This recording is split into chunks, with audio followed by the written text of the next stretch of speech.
روٹی امیر شہر کے کتوں نے چھین لی، فاقہ غریب شہر کے بچوں میں بٹ گیا، چہرہ بتا رہا تھا کہ اسے مارا ہے بھوک نے، حاکم نے یہ لکھا کہ یہ کچھ کھا کے مر گیا۔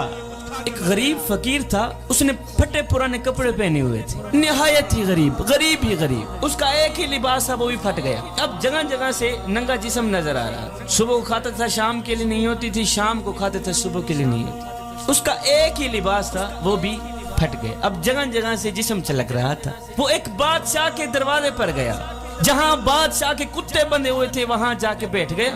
کہتا ہے بادشاہ مجھے ایک بات تو بتا، کہا مثال کے طور پر اگر میں تیرے دروازے پر ابھی مر بھی جاؤں، بتا تو صحیح تو میرے ساتھ کیا سلوک کرے گا؟ بادشاہ نے کہا اگر تو میرے دروازے پر ابھی مر گیا تو میں یہی کچھ کروں گا، تجھے کفن دے کر دفن کر دوں گا، میں یہی کچھ کروں گا میاں، تجھے کفن دے کر دفن کر دوں گا، تجھے کفن دے کر دفن کر دوں گا۔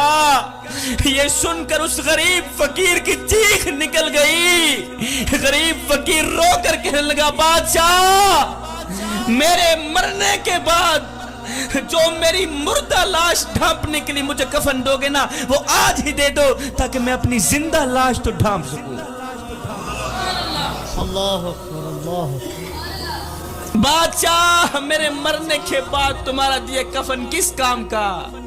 مجھے دینا ہے تو آج دو، آج مجھے کپڑوں کی اشد ضرورت ہے، خدا کے لیے آج میرے ننگا جسم ڈھانپ لو، مرنے کے بعد چاہے کفن نہ بھی دینا۔ زندہ لوگوں کی قدر کرے صاحب، ان لاوارث بچوں کی مدد کریں جن کا دنیا میں تمہارے سوا مدد کرنے والا اور کوئی نہیں۔ شادی کے موقع پر ہم نے جہیز اپنی ہی بیٹی کو دینا ہوتا کہ بلا ہم کیا کرتے ہیں، اس جہیز کو 4 پہیوں پہ بچھا دیتے ہیں۔ جب جہیز 4 پہیوں پہ بچھ جاتا ہے تو پھر ہم محلے میں آواز لگاتے ہیں بچیوں آؤ ہماری بچی کا جہیز دیکھو۔ آپ کے ہاں پتہ نہیں یہاں رواج ہے یا نہیں، جس گاؤں میں میں رہتا ہوں قبلہ وہاں کا ایک رواج ہے کہ جب ہماری بچی کی شادی ہوتی ہے تو ہم شادی کے موقع پر بچی کا جہیز 4 پہیوں پہ بچھا دیتے ہیں، محلے میں آواز لگاتے ہیں دوسری بچیوں کو بچیوں آؤ ہماری بچی کا جہیز دیکھ لو، بچیوں آؤ ہماری بچی کا جہیز دیکھ لو۔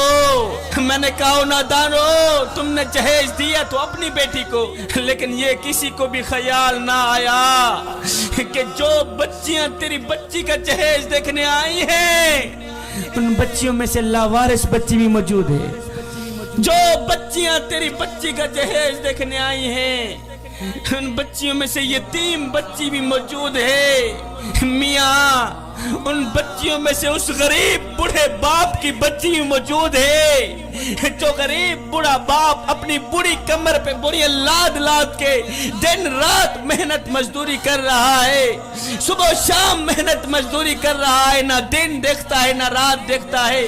اگر کوئی پوچھ لے بابا جی اور تجھے نیند نہیں آتی تو آگے بابا رو کر کہتا ہے بیٹے چپ کر، میں نے اپنی بیٹی کے ہاتھ پیلے کرنے۔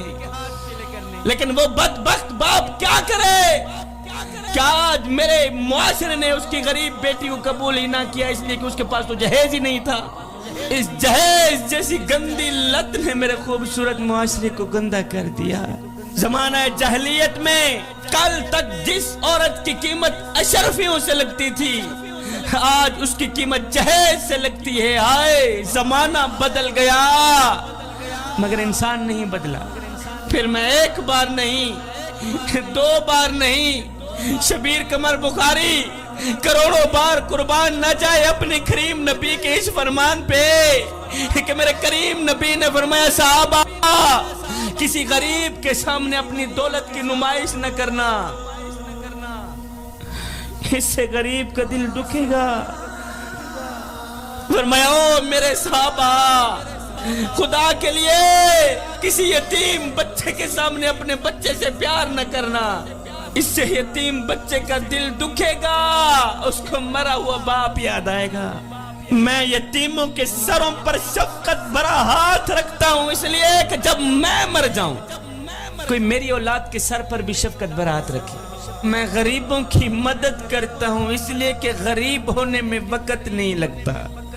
ذکر مصطفیٰ کی محفل میں آنے والوں تمہیں سونے کی تختی پہ لکھنے والا ایک جملہ دے کے جا رہا ہوں. کہنا یہ چاہتا ہوں صاحب، عبادت اس مقام تک نہیں پہنچاتی جہاں غریب کی خدمت پہنچاتی. ہم غریب کے گھر روٹی دیتے ہیں لیکن تب جب وہ مر جاتا ہے. ہمارے ہاں یہاں ایک رواج ہے نہیں، ہمارے محلے میں جب کوئی فوت کی ہو جاتی ہے تو ہم سارے محلے والے مل کر اس مرنے والے گھر پوری فیملی کے لیے کھانا پہنچاتے ہیں. میں نے کہا نادانو، مرنے والا روٹی روٹی کرتا مر گیا. اوے مرنے والا 3 دن کا بھوکا تھا، آخر مر گیا. روٹی کھلاتے تو اسی زندہ کو کھلاتے، کھا کر تمہیں دعا تو کرتا. اس کے مرنے کے بعد تمہاری دی روٹی کس کام کی؟ میں نے پوچھا تم کون ہو؟ شیعہ ہو، وہابی ہو، دیوبندی ہو، سنی ہو، کون ہو بتاؤ تو صحیح. تو اس کی چیخ نکل گئی، رو کر کہنے لگا شاہ جی فی الحال نہ میں شیعہ ہوں، نہ میں سنی ہوں، نہ میں وہابی ہوں، فی الحال میں